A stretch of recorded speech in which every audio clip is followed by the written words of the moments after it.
Ok, il n'y a pas autre chose. Concernant vous venez de dire concernant les révélations, notre témoignage que vous avez suivi, la personne qui a délivré le pasteur Jonas. Je demande, est-ce que c'est presque tous les témoignages qui sont publiés dans les chaînes qui sont bons, puisque j'avais suivi un témoignage d'une femme, c'est une européenne. Dans certaines parties, elle a témoigné des bonnes choses. Là, c'est qui? Bonjour, c'est une femme. C'est une femme. Elle a témoigné des bonnes choses et certaines, c'est les choses que le Seigneur vous a révélées aussi et à l'apôtre Gabriel. Mais subitement, elle est venue dire que le Seigneur lui a montré sa maison inachevée et que le Seigneur lui a dit que si elle vient sur la terre, qu'elle construit une maison de retraite pour toutes les femmes pasteurs du monde et de Corée. Donc, je me demande, l'apôtre Coco avait parlé de femmes pasteurs. Mais subitement, elle a dit que le Seigneur lui a commandé de construire une maison de retraite pour les femmes des pasteurs ou pour toutes les femmes pasteurs du monde.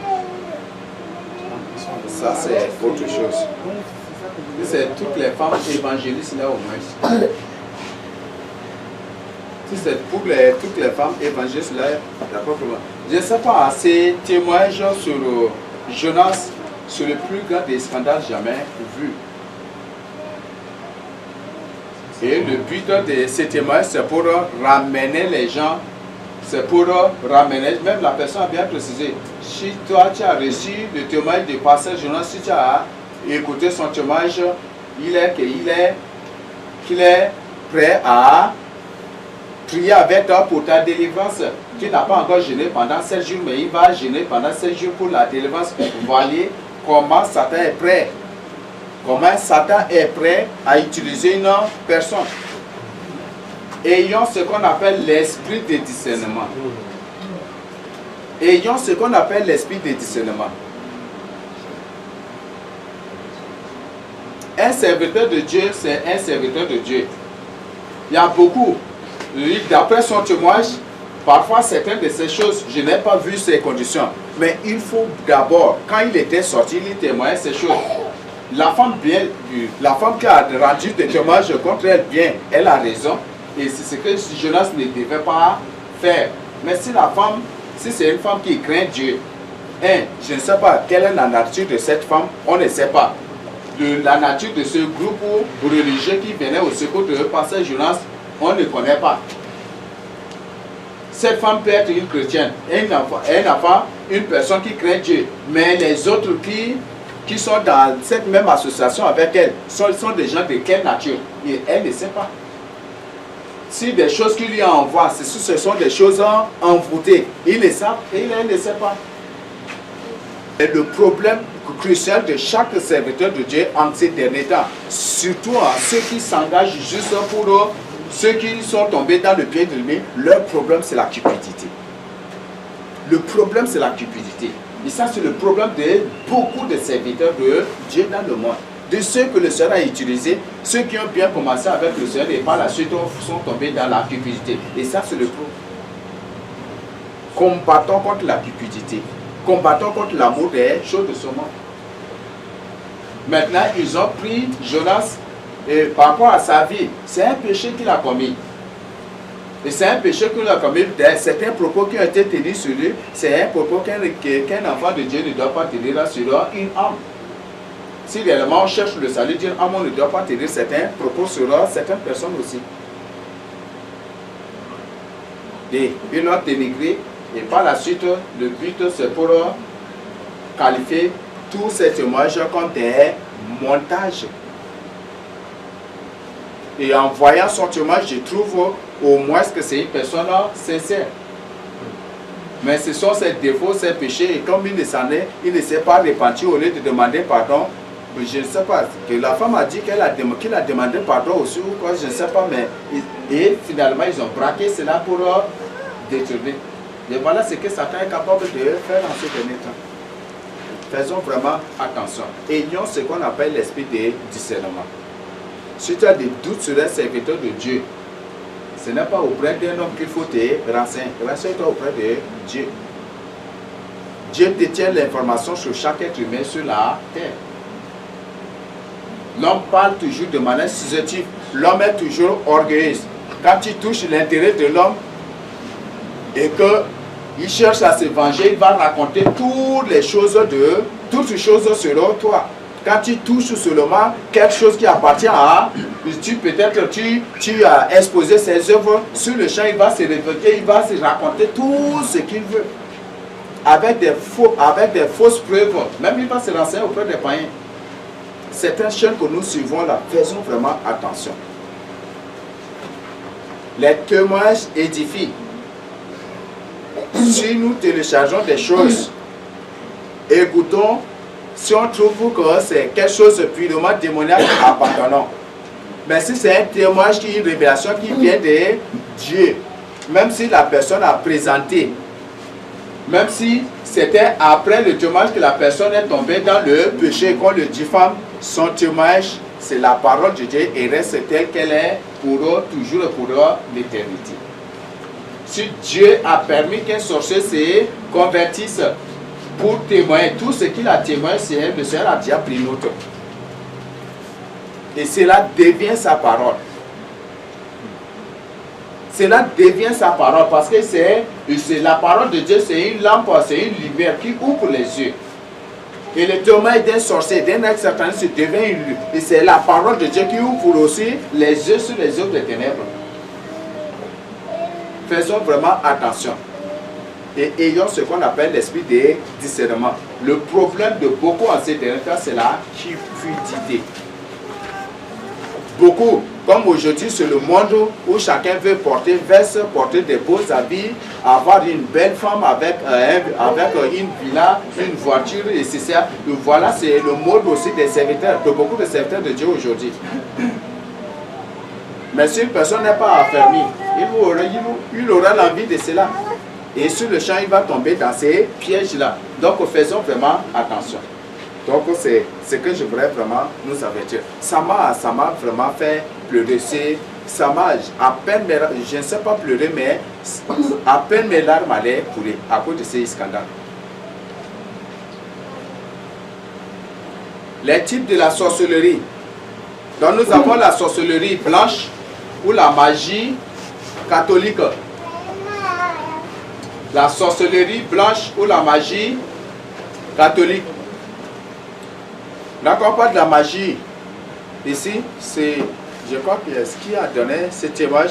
Donc, quand on parle de la magie sainte catholique, quand on parle de la magie sainte catholique, c'est une sorcellerie utilisée sous façade religieuse. Donc, on fait la magie, on dit que c'est Christ qu'on est en train d'adorer. Donc, c'est ce que ces sorciers font. Donc, ils braquent la magie et ils disent que c'est Christ qu'ils adorent. C'est ce qui se pratique dans beaucoup d'autres temples. Rita n'est pas arrivée. Ah. Elle est partie pour chercher la délivrance. Et c'est dans le temple de Dieu. Temple de Dieu, elle est arrivée. Et quand elle était arrivée, une scène était passée. Ce soi-disant pasteur lui a demandé, tourne-toi. Elle s'est tournée. Et après là, quand il s'était arrêté là, c'est comme elle commençait par avoir vertu, le serveur est venu le taper, bam, là, elle est tombée par terre. C'est elle-même qui a témoigné cela. Le monsieur a fait un rituel, c'est elle-même qui a témoigné, c'est pas moi. Je ne l'ai même pas demandé, c'est elle qui est venue pour confesser cela pour le brisement des liens, pour la délivrance. Que le monsieur a fait un rituel là, un rituel purement satanique. Je ne sais pas, si le Seigneur permet, après je vais l'appeler, si le Seigneur le veut, je vais enregistrer ça et puis vous mettre ça à votre disposition, vous-même vous allez suivre. Et après, qu'est-ce qui s'est passé? À la fin de ce rituel satanique, j'ai dit un rituel satanique, de cette soi-disant délivrance, qui n'est rien que les récits de la cabale, de la magie noire. C'est une démonstration de la magie noire, même aussi selon ce qu'elle a décrit dans le temple de Dieu. Il chante maintenant. Après, le monsieur lui dit, tu dois d'abord déposer quelque chose pour dire qu'elle doit payer sa délivrance. Elle a été obligée, le monsieur a insisté, et elle était obligée de donner l'argent pour sa délivrance avant de rentrer. Et le monsieur dit, tu dois revenir encore, et elle dit ok, et elle est revenue là pour, elle est venue pour un tour de bon aussi, le monsieur l'a appelé fatigué. Et ce sorcier s'appelle aussi un pasteur. Donc c'est ceux qui utilisent la magie en disant que c'est la sainte magie. Et c'est la même chose dans le catholicisme. Bon, il y en a beaucoup, hein, il y en a beaucoup. J'ai traité de ces cas, pour ces cas-là, j'en ai traité autant carrément. Mais c'est vraiment fort. Nous avons la sorcellerie noire ou la magie noire. C'est cette sorcellerie ou cette magie noire est liée ou attachée aussi à la magie verte ou à l'islam aussi. Donc, les musulmans, ils ne se cachent pas. C'est ça la sorcellerie noire. Et c'est ça aussi la sorcellerie que nous connaissons. Les grands magiciens aussi, qui sont en France, qui sont en Europe, c'est ainsi aussi qu'ils jaillissent. Quand on parle de la campagne ou de la société des Jésus, c'est des grands magiciens. Ce ne sont pas de n'importe qui, beaucoup sont des démons. Ce sont des démons, la plupart ce sont des démons, ce ne sont pas des humains. Donc, la sorcellerie noire que nous avons, ou la magie noire. Donc la société des Jésus, je crois qu'ils s'habillent en noir, non? Les Jésus là. Ok. Nous avons la sorcellerie rouge ou la magie rouge. Parfois aussi on l'appelle dragon rouge. Donc ce sont là les trois types de sorcellerie. Donc au sein de ces trois types, nous avons aussi des branches, ils ont aussi des branches. Ces trois types de sorcellerie ont aussi des branches et qui se sont ramifiées et ça donne beaucoup d'autres choses. Donc ce sont là les trois magies ou les trois sorcelleries de base.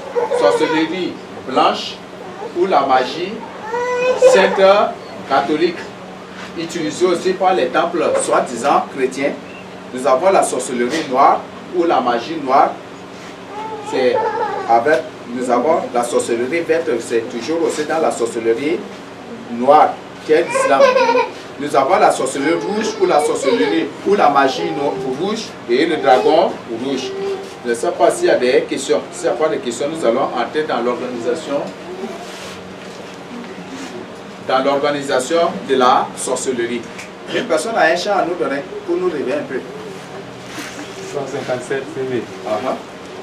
La voix de Christ nous appelle, il est temps de s'éveiller. La moisson est passée belle, vive pour moi travailler. C'est ton sauveur, ô mon frère, dont la paix s'adresse à toi. Répondis d'un cœur sincère. Voici, maître, prends-moi, sans franchir les mers bruyantes, tu peux annoncer Jésus, que ta main insouciante, de cœur souffrant et perdu. Autour de nous le regarde, mais petit est notre foi. À Jésus qui nous commande, répondons maintenant. Si des sublimes langages, tu n'as pas reçu le don, tu peux rendre témoignage quand Jésus est le pardon. À ton frère, tu peux dire ce que Christ a fait pour toi, pour que lui-même t'inspire, lui-même enseignement. Mais que nul ne nous entende dire encore je ne suis rien. Lorsque Jésus nous commande de veiller, d'aimer le bien, poursuivons l'œuvre bénie avec zèle, amour et foi, puis notre tâche finie, nous dirons Maître femme. L'organisation de la sorcellerie, grand 5. Les sorciers sont déjà plus organisés. Donc leur organisation est plus dynamique et ils se respectent bien. Chacun a sa tâche, chacun a sa mission, chacun a son travail à faire.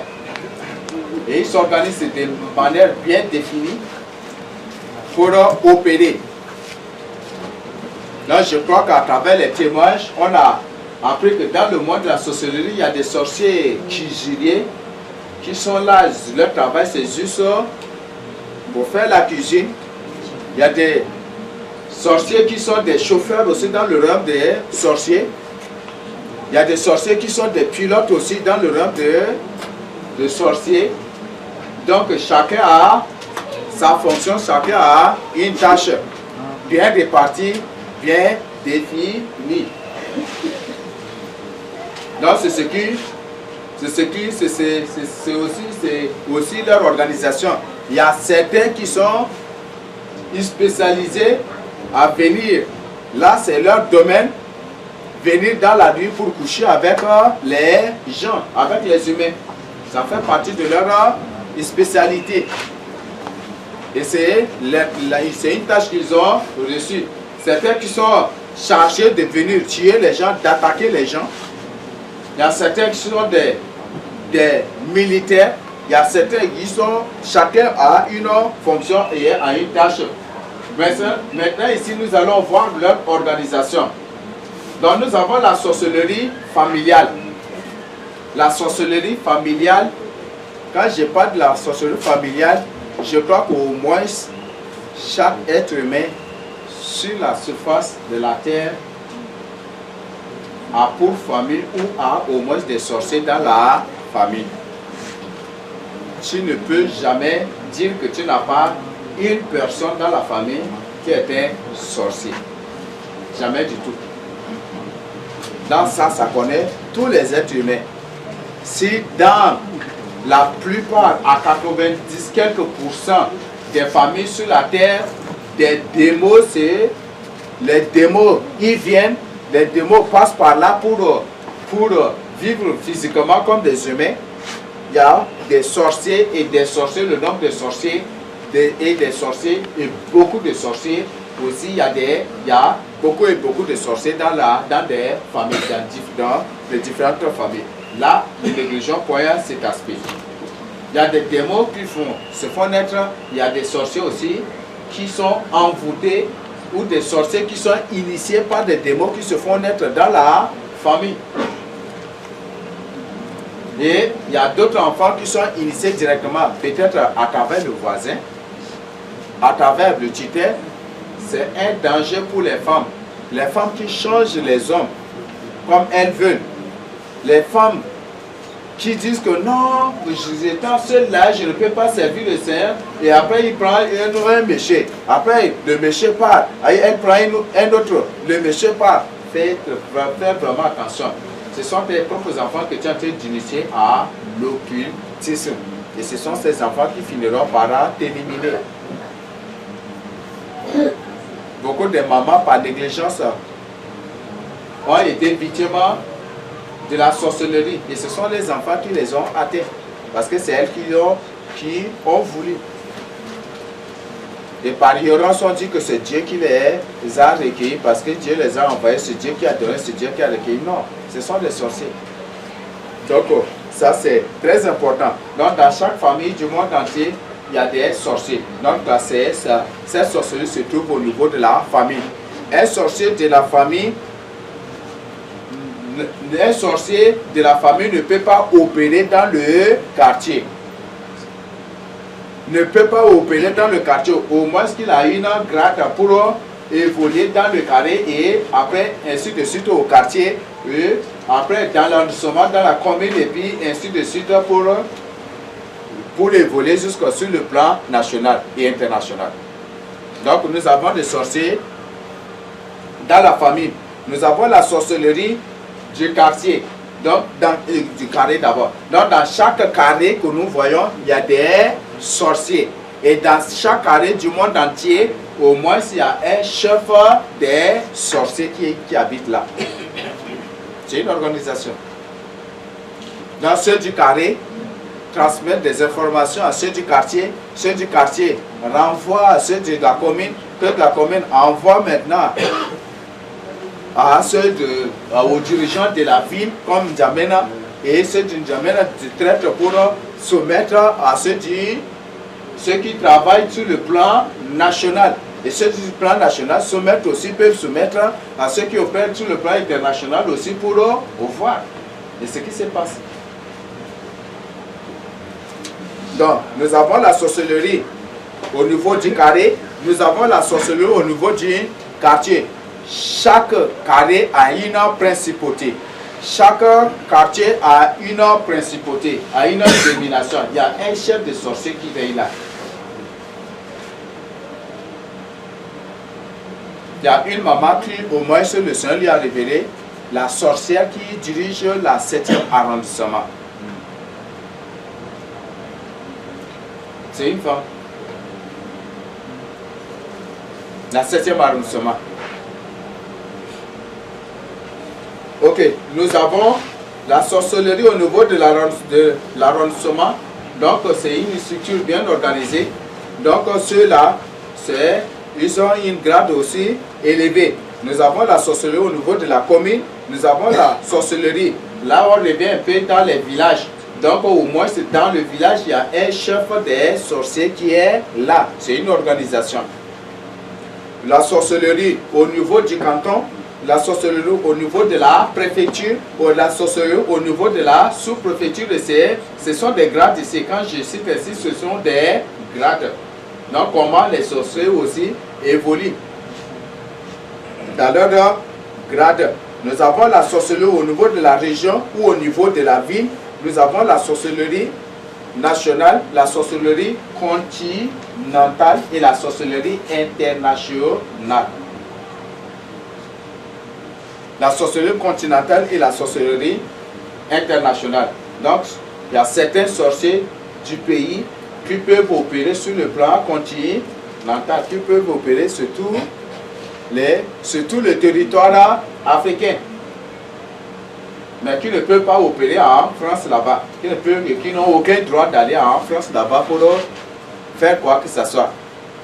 Et il y a des sorciers internationaux aussi qui peuvent opérer en Afrique, ici, en France, aller partout dans le monde entier pour combattre, attaquer les gens, envoûter les gens, lancer des mauvais sorts et des sortilèges aux gens. Donc voilà l'organisation des sorciers. Je ne sais pas s'il y a des questions. S'il n'y a pas de questions, on va avancer. Point 6, la force et la puissance des sorciers. Bon, s'il n'y a pas de questions, la force et la puissance des sorciers. Au point A, nous avons la discrétion. Des gens qui aiment toujours agir de manière discrète. Des gens qui ne révèlent jamais du tout leurs secrets. Peut-être il fait ces trucs que tu dis, toi là tu es sorcier. Non, je suis en train de chasser un mouche, il ne va dire jamais qu'il est en train de faire quelque chose. Des gens qui sont hautement discrets. Et ils agissent toujours en discrétion. De manière discrète. Et nous allons découvrir par la suite que c'est des gens qui sont hautement, qui se déguisent, qui sont hautement dissimulés, qui se dissimulent au milieu des vrais enfants de Dieu. Tout ce que les enfants de Dieu font, ils le font aussi. Donc, c'est la discrétion. Ne point révéler leurs secrets. Ils ne révèlent jamais du tout leurs secrets.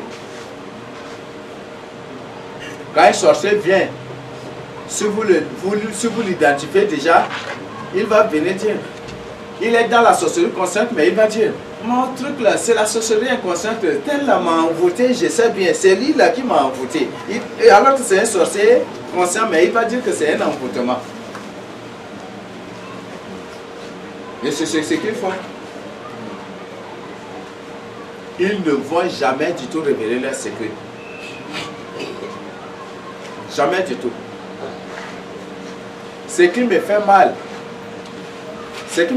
encore sur le témoignage, c'est à cause de cela. Un sorcier ne révèle jamais du tout les secrets de la sorcellerie. Jamais du tout. Si Jonas a pris tout son temps, a pris toute la peine possible pour exposer toutes ces choses, on dit que c'est des montages. Ça fait combien de temps? Il a dit qu'il était délivré en 2003, non? Et jusqu'à 2016 ou 2017, ou c'est 2016 ou 2017, on dit que c'est des montages. Si c'est des mensonges, vous croyez que vraiment il sera en vie encore? Il devait mourir depuis. Il devait mourir depuis. C'était quand comme ça j'ai partagé avec le berger Daniel. Le Seigneur m'a révélé quelque chose sur lui, qu'il était en danger, que les gens cherchaient à ôter sa vie. Et c'était prière sur prière, intercession sur... Je ne sais pas si j'ai mis dans la révélation, je ne sais pas, mais j'avais prié particulièrement. Si c'est une personne de faux, est-ce que vraiment le Seigneur va me demander de prier pour lui parce qu'il est en danger et que les gens cherchent à ôter sa vie? Et puis j'ai vu que ce sont des païens, les catholiques, les autres, ce sont ces gens qui veulent l'éliminer. Donc, je suis ici au Tchad, lui, il est là-bas au Congo, je ne l'ai même pas vu physiquement. D'ailleurs, c'était... Non, il y a un de ces témoignages que je l'ai vu dans la vidéo. Donc, voilà des choses qui font regretter. Un sorcier ne révèle jamais du tout des secrets de la sorcellerie. Jamais du tout. Oui, certes, il y a des gens qui racontent des choses de manière à gagner votre confiance pour vous attaquer. Mais je vois à ce niveau par rapport à tout ce qui s'est passé. Si réellement c'était des mensonges, le Seigneur n'allait pas le laisser. Et si c'était des mensonges, les démons n'allaient pas aussi le laisser. Et s'il est encore en vie, bien que comme c'est un homme, il a péché et tout le temps le Seigneur le pardonne. Et c'est à cause de ça peut-être que le Seigneur l'a en train de le retenir, en train de le garder pour l'amener un jour à l'autre à la repentance pour son salut, on ne sait pas. Ok, gardons le secret. Donc on a déjà parlé de la discrétion. Donc la force et la puissance des sorciers, c'est la discrétion. Malheureusement que ici quand on dit demain on va partir en évangélisation, même ceux qui sont en RCA là-bas savent que les élus vont partir demain en évangélisation, alors que cela n'existe pas chez les sorciers. Ça c'est vraiment fort. Nous avons les renseignements et les sondages. Ce qui fait leur force, leur puissance, ce sont des renseignements, des sondages. C'est des gens qui sont forts, des experts sondeurs. Excusez-moi le terme, c'est des experts sondeurs. Des gens qui aiment vraiment... Hein? Sondagistes. Ok. C'est des gens qui prennent des renseignements. Qui aiment toujours avoir des renseignements. et qui cherche toujours des informations sur les gens, sûrement, et aussi sur toi. Peut-être il veut avoir une occasion pour vous. S'il veut peut-être se semer une division, il va venir auprès de, peut-être auprès de Osias pour lui dire, ah, celui-là, tu n'as pas, telle soeur-là, tu n'as pas reçu quelque chose sur lui. Après, il va venir auprès de la soeur-là, tu n'as pas reçu quelque chose sur lui, et sur Osias, et c'est lui qui va. Et le but, s'il vous demande des visions, des révélations, le but de cela, c'est pour mieux vous attaquer. Toi, tu vas le prendre pour un vrai enfant de Dieu, et en lui livrant ton cœur, toi-même, tu t'exposes. Toi-même, tu t'exposes et tu exposes les autres sans toutefois les savoir. Sans toutefois le savoir. Donc, c'est des gens qui aiment beaucoup les sondages. Tu as un projet, ils aiment beaucoup, c'est des gens qui aiment beaucoup s'informer de tes projets, de tes visions, de tes ambitions, ce que tu veux, ce que tu ne veux pas. Ils aiment beaucoup avoir des informations sur ces choses-là. C'est la même chose aussi dans la franc-maçonnerie. Donc, qu'est-ce que tu vas faire si le Seigneur te donne des moyens? Qu'est-ce que tu veux faire? Qu'est-ce que tu comptes entreprendre? Des trucs qu'il veut avoir déjà ces informations au préalable. Et comme ça, il pose toutes les mines et tous les pièges, toutes les barrières possibles. Tu auras, même si c'est un projet d'ouverture de peut-être de vendre des gâteaux ou des pains simples même, et que tu as 100 000 ou 200 000 ou 200 millions même, tu ne pourras pas entreprendre parce qu'ils ont toutes les barrières déjà. Ils aiment beaucoup avoir des informations sur tes projets. Ah, demain là, tu vas partir où?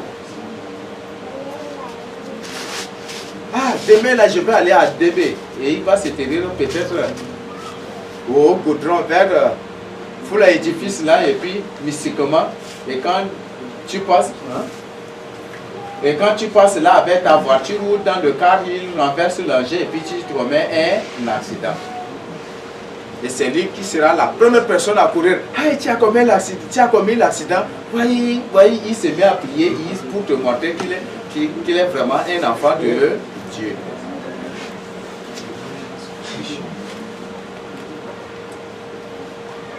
La nuit, peut-être des sorciers t'ont attaqué. Tu n'arrives pas à dormir.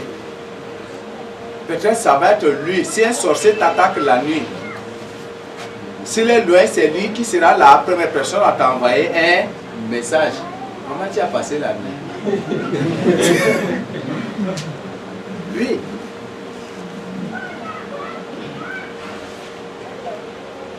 Il ne t'a pas fait si pendant des temps, mais le jour où tu auras des attaques, il va t'envoyer un message où il va t'appeler pour demander tes nouvelles. Et le but de cela, c'est pour vérifier si ce qu'il a fait t'a atteint. Ou est-ce que réellement tu es touché par ce qu'il a fait.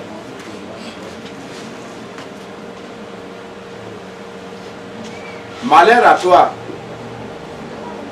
Et tu dis, hey voisin, comment tu as passé la nuit? Oui, cette nuit-là, de toute façon, j'ai couru, je suis allé en haut, même ils sont derrière moi. En bas même là, chasse bien que la nuit prochaine, là, ça va être plus pire que ce que tu as passé avant. Ça va être plus pire.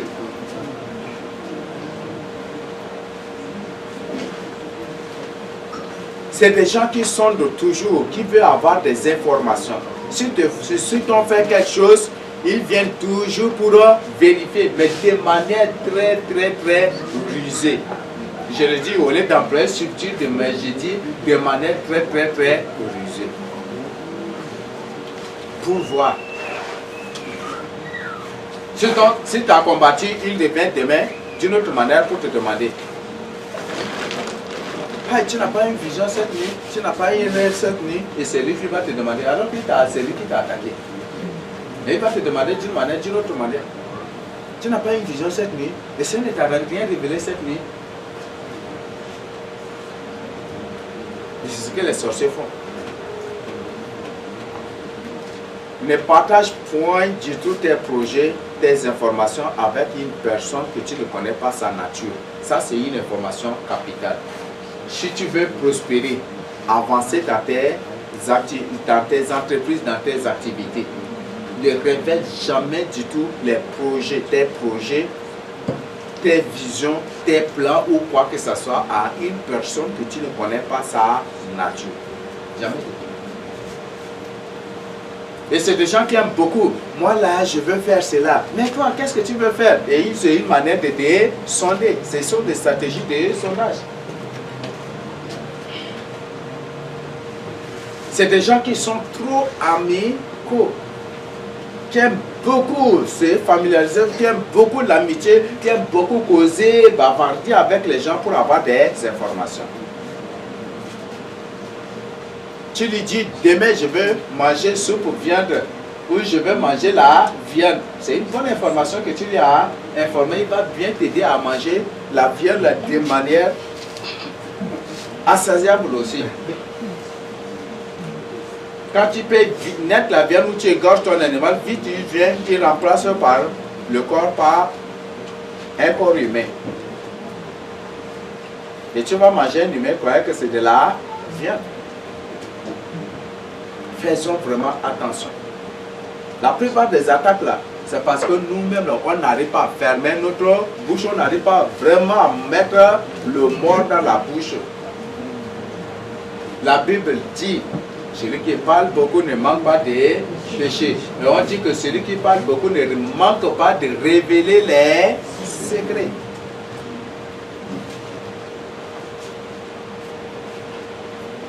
Tu restes, tu veux que ça soit toi seulement que les gens écoutent. Tu vas révéler tous les secrets. Ils vont tout prendre pour t'attaquer aussi. Moi, là, après mes études, je vais aller à Kinshasa, ou je vais aller en Afrique du Sud pour les études. Oui, tu dis bien. Ils sont informés. Tu vas composer. Première année, deuxième, troisième, quatrième, cinquième, dixième, onzième, douzième. Tu vas composer, tu ne vas pas obtenir ce bac-là. Ou tu auras le bac, tu n'auras rien du tout aussi. Faisons vraiment attention.